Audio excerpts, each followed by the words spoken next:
అక్క పచ్చళ్ళు పెడతాని చెప్పి చెట్లలోకి వచ్చినవేంది? చెట్లలోకి వచ్చడేమో కానీ కందిరిగలు కడుతున్నాను. అమ్మో అవునా? కందిరిగలు ఎమ్మడి పడ్డాయి.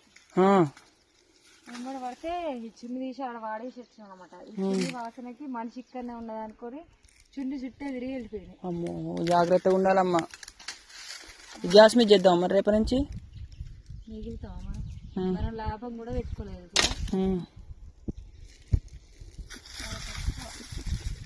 ఓకేనా ఫ్రెండ్స్, ఇగో మేమైతే కట్టెలడానికి వచ్చాం. ఎంత బాగున్నాయి చూసిరు. ఎక్కడైతే ఇవి అయిపోతే ఎటు పోతాం అక్క? మరి కొనుక్కొద్దామా కట్టినప్పుడు? అప్పుడు మంచి లాభం వచ్చి సక్సెస్ అయితే గ్యాస్ కానీ ఎక్కువ మంది అయితే కట్టెల పొయ్యి మీద వేస్తారని ఇష్టపడుతారు. అవును, కట్టెలు ఎరుకోవడానికి అయితే వచ్చినాం. మా తోట అయితే ఎక్కడంటే ఇగో తాటి చెట్టు, అది చింత చెట్టు అయితే కనిపిస్తుంది చూడండి. ఈ చింత చెట్టు మా తోట. ఇగో ఈ కొబ్బరి చెట్టు ఉంది, కొబ్బరి చెట్టు కూడా మా తోట అనమాట.